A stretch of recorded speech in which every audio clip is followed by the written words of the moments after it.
Apakah lu juga sedang ngerasain kalau kondisi ekonomi tuh lagi nggak baik-baik aja? Yang punya usaha lagi sepi, yang kerja kena PHK, hutang numpuk, rekening menipis. Lu nggak sendirian, gue pun ngerasain dan juga kena dampaknya. Tetap ikhtiar yang maksimal ditambah juga dengan tawakal. Karena di saat terhimpit kayak gini ya, udah pasti kita larinya ke Allah nggak sih? Ekonomi lagi prihatin, tapi sholat makin rajin. Selalu doa minta pintu rezeki untuk dibukain. Ini bukan dengan maksud ria ya, ini sharing pengalaman gue aja. Justru di fase yang lagi struggling kayak gini, sholat 5 waktu jadi nggak lepas, tahajud tetap hidup alhamdulillah, witirnya jalan, duhanya rutin, qobliyah ba'diyah juga hidup lagi. Terus gue jadi mikir karena kondisi kayak gini di gue udah lumayan lama ya, jangan-jangan sholat ini adalah rezeki yang gue minta, paham nggak? Kita berdoa nih, ya Allah bukakanlah pintu rezeki. Mungkin selama ini di kepala kita rezeki itu sama dengan uang, padahal dalam Islam rezeki itu luas banget. Hati yang tenang, iman, sholat fardu yang terjaga, kemampuan bangun untuk tahajud.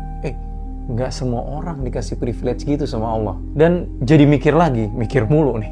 Apakah kondisi ini memang yang Allah mau ya dari gua? Bisa jadi iya. Dan bukan berarti Allah mau kita susah selamanya loh. Tapi mungkin Allah lagi membawa kita ke tempat yang selama ini jarang kita datangi saat hidup kita terlalu nyaman. Karena saat hidup sedang baik-baik aja, kita tuh cenderung ngerasa aman. Dan tanpa sadar, ketergantungan kepada Allah tuh turun. Nggak sih? Gue gitu soalnya. Bukan karena nggak beriman ya, tapi karena rasa cukup dari dunia, itu tuh ngebuat manusia jadi ngerasa nggak terlalu butuh. Salah satu ulama besar, Ibnu Athaillah As-Sakandari pernah bilang, boleh jadi Allah memberimu dunia, lalu itu menjauhkanmu darinya. Dan boleh jadi Allah menahan dunia darimu, lalu itu justru mendekatkanmu kepadanya. Yuk, kita husnuzon kepada Allah. Kondisi nggak enak kayak gini hanya sementara. Karena kunci jawabannya itu sebenarnya udah ada. Wasta'inu bisobri wassalat. Dan mintalah pertolongan dengan sabar dan sholat. Kita lakuin 2 hal ini, selanjutnya biar Allah yang selesaikan kita punya masalah.